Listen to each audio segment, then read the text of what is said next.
আজকে যে রেসিপিটা শেয়ার করছি সেটা হচ্ছে কাজুরি মাছের একটা দুর্দান্ত স্বাদের রেসিপি। এইভাবে কাজুরি মাছ করে দেখবেন, বেশ ভালো লাগে। এর জন্য আমি পরিষ্কার করে কেটে ধুয়ে রেখেছি কাজুরি মাছগুলোকে। একটু লবণ, হলুদ আর সামান্য একটু লঙ্কার গুঁড়ো মাখিয়ে নেব। তো এইসব মাছের রেসিপি কিন্তু যেভাবেই করুন না কেন, খেতে কিন্তু অসম্ভব ভালো হয়।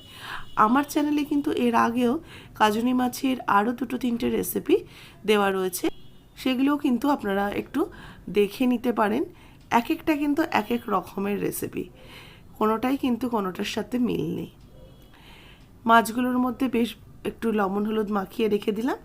আর কিছুটা আমি বেগুন নিয়েছি, বেগুনটাকে লম্বা লম্বা টুকরো করে কেটে নেব। আমার মাছের আন্দাজ যতটুকু হয় ততটুকুই বেগুন নিয়েছি। খুব বেশি বেগুন বা বেশি মশলা দিয়ে দিলে কিন্তু খেতে ভালো লাগবে না, সবটাই কেমন গ্যাদগ্যাদে হয়ে যাবে। সেই কারণে কিন্তু সবটা পরিমাণ অনুযায়ী দিতে হবে। এখানে দেখুন একটা পেঁয়াজের অর্ধেক নিয়েছি, পেঁয়াজটাকেও স্লাইস করে কেটে নেব। আমি একটা গোটা পেঁয়াজও কিন্তু দিচ্ছি না। আর দেবো একটু টমেটো। টমেটোটা আমি গোটাই নিয়েছি, টমেটো একটা ছোট সাইজের, খুব একটা বড় টমেটো না। এই টমেটোটাকেও আমি গোটাটাই স্লাইস করে কেটে নিচ্ছি।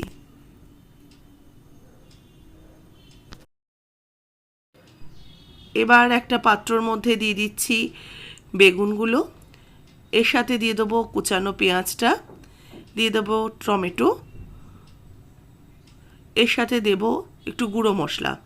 গুঁড়ো মশলার মধ্যে রয়েছে, প্রথমেই দেবো 1/2 চা চামচ হলুদ গুঁড়ো, দেবো একটু লঙ্কার গুঁড়ো, 1/2 চা চামচ দিয়ে দিলাম লঙ্কার গুঁড়ো, দেবো ধনের গুঁড়ো 1/2 চা চামচ আর জিরের গুঁড়ো 1/2 চা চামচ। এবার দিয়ে দেবো কয়েকটা ফাটানো কাঁচা লঙ্কা, এর সাথে দেব স্বাদ মতো লবণ। মাছেও যেহেতু লবণ মাখিয়েছি অল্প করেই লবণ দিলাম। আর 1 চামচের মতো কাঁচা সর্ষের তেল দিয়ে দিলাম। দিয়ে এই বেগুনটাকে মশলা সমেত ভালো করে মাখিয়ে নেব।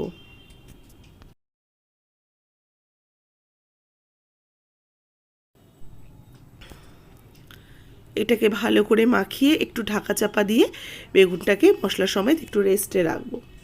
ততক্ষণে কড়াইতে সর্ষের তেল দিয়ে তেলটা ভালো করে গরম করে নিয়ে একটা একটা করে কাজুরি মাছ আমি ভেজে নেব।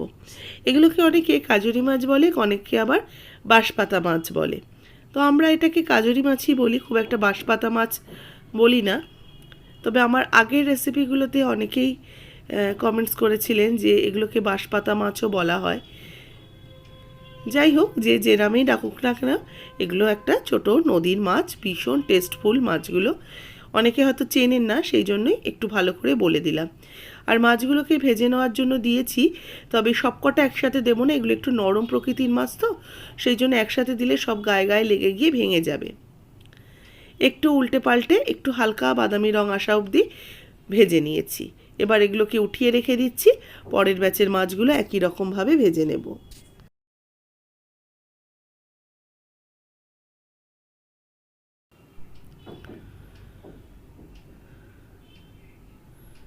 এইগুলোকেও ভেজে তুলে রেখে দিয়ে কড়াইয়ের ওই বাদবাকি তেলের মধ্যে দিয়ে দিচ্ছি কালো জিরে। কালো জিরেটা একটু ফোড়ন হয়ে গেলে এর মধ্যে দিয়ে দেবো মেখে রাখা বেগুন, টমেটো, পেঁয়াজ যে মশলা মাখিয়ে রেখেছিলাম সেইটাকে অ্যাড করে দিচ্ছি। এবার এগুলো দিয়ে একটুখানি নাড়াচাড়া করব, তবে এইভাবে আমি ছড়িয়ে দেবো জিনিসটাকে, দিয়ে একটু ঢাকা দিয়ে রেখে দেবো লো ফ্লেমে। আস্তে আস্তে ভাজা ভাজা হবে, আবার একটু নরমও হয়ে আসবে। দেখুন এক পিঠ একটু ভাজা ভাজা হয়েছে। এবার এগুলোকে একটু উল্টে দেব, উল্টে দিয়ে আরেক পিঠও একটু ভেজে নেব। আবারও কিছুক্ষণ ছড়িয়ে দিয়ে আমি ঢাকা দিয়ে দেব।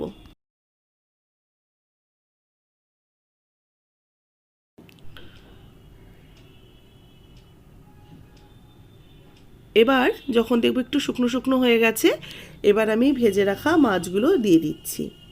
ভাজা মাছগুলো দিয়ে একটু হালকা মিশিয়ে নিয়ে দিয়ে দেবো এতে জল। আমি যে পাত্রটার মধ্যে বেগুনটাকে মাখিয়েছিলাম তার বাটিটা ধুয়েই আমি অল্প একটু জল অ্যাড করব। এই অল্প করে একটু জল দিয়ে এবার এগুলোকে একটু মিশিয়ে নিচ্ছি। একটু ওপর নিচ করে দেবো মাছগুলো মশলার সাথে, যাতে আস্তে আস্তে মাছের এই গ্রেভিটা ফুটে যায়, মাছটাও সুসিদ্ধ হয়ে যায়, তার সাথে মাছের মশলাটাও যেন সুন্দরভাবে মাছের ভেতরে ঢুকে যায়।